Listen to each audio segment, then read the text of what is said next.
ভাই ভরত, বল কেন তুই চিত্তপুর পর্বত অযোধ্যা ছেড়ে চিত্তপুর পর্বত এসেছিস ভাই? দাদা আপনি অযোধ্যায় শূন্যকার হয়ে গেছে দাদা, আপনি অযোধ্যায় শ্মশানে পরিণত হয়ে গেছে, তাই তো আপনার কাছে আমরা এসেছি দাদা।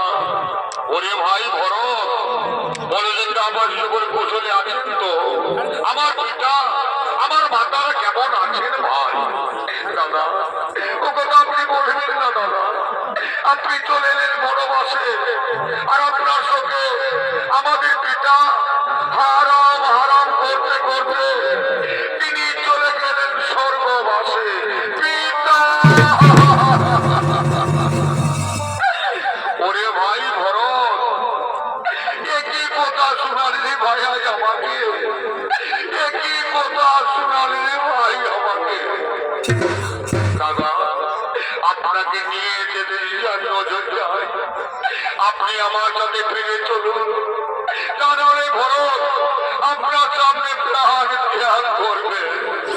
না রে ভাই ভরত, তুই কথা আমাকে বলেছি না, আমি যে বিভিন্ন চরিত্র পালনের জন্য 14 বছর এসেছি বনবাসে, আমি যদি অযোধ্যায় ফিরে যাই তবে সূর্য বংশের নামে কলঙ্কিত হবে।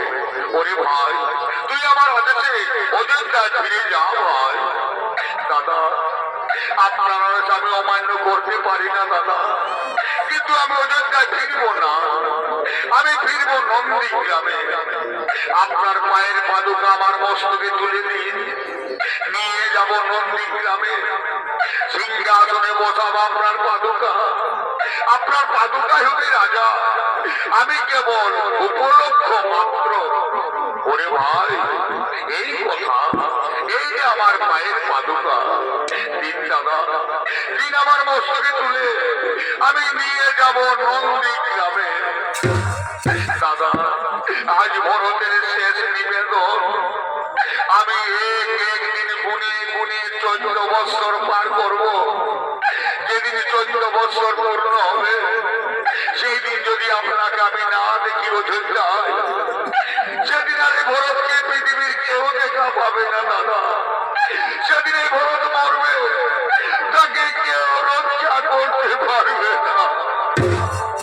ওরে ভাই ভরত, আমি তোকে কথা দিলাম যেদিন 14 বছর পূর্ণ হবে সেই দিন আমি অবশ্যই ফিরব অযোধ্যায়, এবার তুই ফিরে যা ভাই।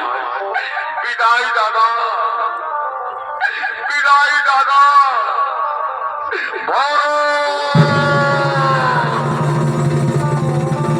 বিদায় দাদা।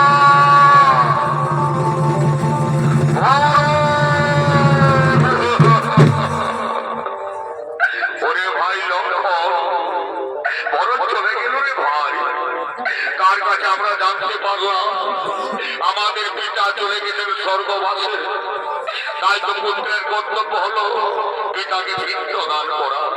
ওরে ভাই আজ আমরা ভিখারি, আজ আমরা অরণ্যের মাঝারে মুনি পতিদের কাছে গিয়ে ভিক্ষে করব, তারপর আমরা আমাদের পিতাকে পিণ্ডদান করব। সীতা তুমি এই ফাল্গুন ঋতুতে বসে অপেক্ষা করো, আমরা এখন ভিক্ষে করে তোমার কাছে ফিরে আসবো। হে প্রভু আপনি চলে যান ভিক্ষার্থে, আমি আপনার অপেক্ষায় বসে থাকবো প্রভু।